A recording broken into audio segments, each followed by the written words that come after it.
Hello everyone, good morning. তোমরা সবাই কেমন আছো? মিষ্টি সকালে সবাইকে অনেক মিষ্টি করে অনেক অনেক শুভেচ্ছা জানাই। সকালে মিষ্টি ফুলের ভালোবাসা দিয়ে আজকের ব্লগটা কিন্তু শুরু করলাম। কে দেখাবো আমার বাড়িতে কি কি ফুল গাছ আর কি কি ফুল আছে সেটাই কিন্তু আমি তোমাদের সঙ্গে শেয়ার করব। আর আমার রাজমহলটাকে আমি কি করে সাজিয়ে গুছিয়ে রাখি সেটাও কিন্তু আমি তোমাদের সঙ্গে শেয়ার করব এই ভিডিওতে। তো দেখো কত রকমের ফুল গাছ, এখানে বেলি ফুল গাছ, গোলাপ ফুল, সাদা ফুল বলতে টগর ফুল, আর আছে জবা ফুল, নয়নতারা, অনেক রকমের ফুল কিন্তু আমি নিজের বাড়িতে লাগিয়েছি। আমার ঘরে কিন্তু রাধাকৃষ্ণ, মা কালী, মা সরস্বতী, লক্ষ্মী, অনেক রকমের ঠাকুর কিন্তু আছে। তাদেরকে পুজো দেওয়ার জন্য কিন্তু আমার ফুলের প্রয়োজন হয়। ওই জন্য কিন্তু আমি বাড়িতেই সুন্দর করে অনেক ফুল গাছ লাগিয়ে রেখেছি। হলো আমাদের মনের শান্তি, প্রাণের শান্তি। ফুল বাড়িতে না থাকলে কি ভালো লাগে?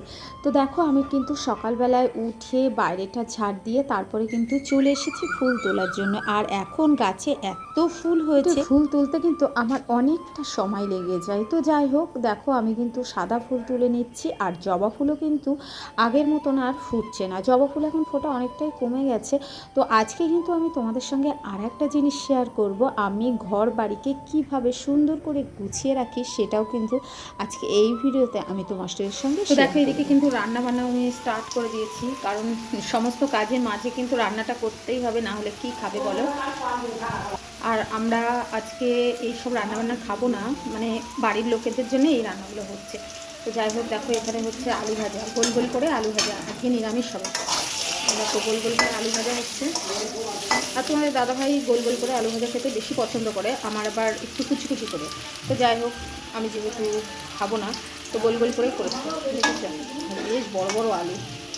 তো যাই হোক, ভাজতে একটু সময় লাগবে। আর এখানে দেখো হচ্ছে বাঁধাকপি। এই দেখো এখানে বাঁধাকপি হয়ে গেছে মোটামুটি, আর একটু শুকিয়ে গেলেই কিন্তু আমি বাঁধাকপিটা নামিয়ে নেব, দেখেছো।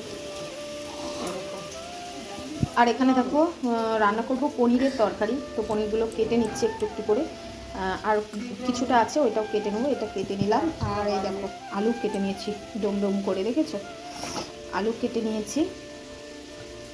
আর এখানে দেখো গরম গরম ভাত, তো হাঁড়ি থেকে গামলাতে ঢেলে নিয়েছি, দেখেছো গরম গরম ভাত রেডি হয়ে গেছে। আর এখানে হয়েছে মুগ ডাল, দেখেছো মুগ ডাল করেছি ডাটা দিয়ে, এই দেখো ডাটা দিয়েছি, মুগ ডাল করেছি। আজকে সবই নিরামিষ করব। তো চলো এখন পনিরটা করে নিই। এদিকে দেখো বাঁধাকপিটা কিন্তু আমার কমপ্লিট হয়ে গেছে। আর বাঁধাকপি নামানোর আগে কিন্তু আমি একটু ঘি, গরম মশলা আর একটু চিনি দিয়ে দিয়েছিলাম। চিনিটা দিয়েছি হালকা স্বাদটা ব্যালেন্স করার জন্য। তো যাই হোক, দেখো আলু ভাজাটাও কিন্তু আমার হয়ে গেছে, তো আলু ভাজাটাও তুলে নিচ্ছি। আর এখন শুধু পনিরটা রান্না করলেই কিন্তু আমার কমপ্লিট হয়ে যায়। তো দেখো পনিরটা ভাজতেই দিয়ে দিয়েছি। আর এদিকে আলু, পটল আর একটু টমেটো দিয়ে দিয়েছি, টমেটো দিলে কিন্তু টেস্টটা ভালো আসে। তো যাই হোক, এখন পনিরটা রান্না করলেই কিন্তু আমার রান্না কমপ্লিট। তো দেখো চলো কি কি রান্না আজকে হয়েছে সেটাই তোমাদের সঙ্গে শেয়ার করি। তো এখানে তো তোমাদের দেখালাম গরম গরম ভাত, আর ছেলেকে ভাত দিয়ে দিয়েছি, মেয়েরও ভাত বেড়ে নিয়েছি। আর এখানে দেখো গোল গোল আলু ভাজা, দেখেছো গোল গোল করে আলু ভাজা করে। আর তোমাদের তো দেখালাম ডাল হয়েছে, তো আলু ভাজা তো লাগবেই, ডালের সঙ্গে কম্বিনেশন। তো যাই হোক, আর কি কি করেছি চলো দেখিয়ে দিই। আর দেখো এখানে করেছি বাঁধাকপি, দেখেছো বাঁধাকপি কিন্তু এখনও ভালো করে রান্না করলে খেতে খারাপ লাগে না। আর এই দেখো পনির করেছি, একটু শুকনো শুকনো যেহেতু ডাল হয়েছে, পনির দিয়ে আলু দিয়ে পটল দিয়ে করেছি। তো চলো সব কাজকর্ম কিন্তু আমার কমপ্লিট হয়ে গেছে। এইবার আমি তোমাদের সঙ্গে শেয়ার করব যে আমার রাজমহল, যার বাড়ি তার কাছে কিন্তু রাজমহলই হয়, সে যেমনই ঘর বাড়ি হোক না কেন। তো আমার রাজমহলটাকে আমি কিভাবে সুন্দর করে সাজিয়ে গুছিয়ে রেখেছি ভিডিওতে আজকে আমি তোমাদেরকে দেখাবো। তো দেখো আমি কিন্তু বেডটাকে আগে সুন্দর করে গুছিয়ে নিয়েছি, তারপরে ঘর বাড়ি কিন্তু একদম মুছে ঝা চকচকেও করে নিয়েছি। তো আমি কিন্তু প্রতিনিয়ত এইভাবে রাখারই চেষ্টা করি, কিন্তু বাচ্চা আছে যেহেতু সবসময় কিন্তু হয়ে ওঠে। প্রতিটা মানুষেরই কিন্তু একটা শখ থাকে যে তার ঘর বাড়ি খুব সুন্দর হোক, আর সেটাকে খুব সুন্দরভাবে সাজিয়ে গুছিয়ে পরিপাটি করে রাখবো। তো আজকে আমি তোমাদেরকে আমার হোম ট্যুর করে দেখাবো। দেখো আগে যে রুমটা তোমাদেরকে দেখালাম ওইটা আমার বেডরুম, আর এই রুমটাতে কিন্তু ছেলে পড়াশোনা করে, মানে এই রুমটাতে ছেলেই বেশি সময় থাকে। তো আর একটা কিন্তু ছোট ঘর আছে, আর আমার বাড়িতে 3টে বেডরুম। এবার চলে যাই ডাইনিং রুমে। তো দেখো ডাইনিং রুমটা আমি কিভাবে সুন্দর করে গুছিয়েছি সেটাই কিন্তু এখন তোমাদেরকে আমি ঘুরিয়ে ঘুরিয়ে দেখাবো। তো সোফাটাও গোছানো হয়ে গেছে। এটা তো দেখো আমি সোফাটা এইভাবেই গুছিয়েছি। তো তোমাদের কেমন লাগলো প্লিজ একটু কমেন্ট করে জানিও। তো দেখো এইভাবে সাজিয়েছি। বাড়িতে যেহেতু পুজো, গেস্ট আসবে, তো দেখো এখানে টেডি বিয়ারগুলো রেখেছি। আর আমার মাম্মাম কিন্তু এইগুলো নিয়েই খেলা করে। এই দেখো মাম্মামের 2 মেয়ে শুয়ে আছে, দেখেছো? কাজলের টিপ পরিয়েছে, লিপস্টিক দিয়েছে, লিপস্টিক পরিয়েছে, কাজলের টিপ পরিয়েছে, দেখেছো? টেডি বিয়ারগুলো এইভাবে সাজিয়ে রেখেছি। তো বেশি সময় থাকবে না, মাম্মাম নিয়ে আবার খেলাধুলা করবে। তো যাই হোক যতটা পেরেছি। আর মাম্মামের বইগুলো নিচে রেখেছি, দেখেছো? আর এদিকে দেখো রান্নাঘরটাও একদম পরিষ্কার করে নিয়েছি। যে রান্নাঘরটা একদম ঝাড়া চকচকে পরিষ্কার পরিচ্ছন্ন করে নিয়েছি। তো সব কিছুই পরিষ্কার করে নিয়েছি। জানি না কত সময় থাকবে এগুলো, যতটা পেরেছি ততটাই করেছি। তো চলো সব দিকে দেখো ডাইনিং টেবিলটা একটু গুছিয়ে নিয়েছি। ডাইনিং টেবিলটা মুছে একদম ঝাঁ চকচকে করে নিয়েছি। এই জায়গাটাও পরিষ্কার করে নিয়েছি। দেখো তো সমস্ত জায়গাগুলো কিন্তু যতটা পেরেছি পরিষ্কার করার চেষ্টা করেছি। সাজিয়ে গুছিয়ে রাখলে খুব বেশি সময় থাকে না। মাম্মাম যেহেতু খুবই ছোট, তো যেটুকু সময় থাকে আমি ওকেও বুঝিয়ে বলি অনেক সময় যে করো না, এগুলো করো না, তবুও শুনতেই চায় না। তো চলো অন্য জায়গাগুলো তোমাদের সঙ্গে শেয়ার করি কীভাবে গুছিয়েছি।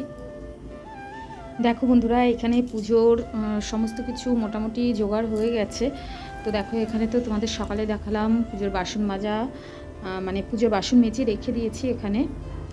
আর এখানে দেখো আলু এসছে। আর এখানে মোটামুটি যা যা লাগবে সবই আছে। এখানে সবজি আছে এই প্যাকেটের মধ্যে।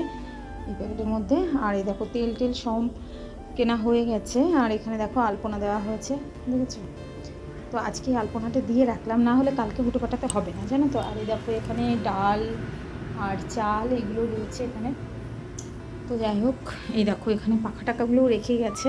আর বাইরে চলো তোমাদের একবার দেখাই। এই দেখো এদিকে আলু দেওয়া হয়নি এখনও, আলু দেওয়া হবে।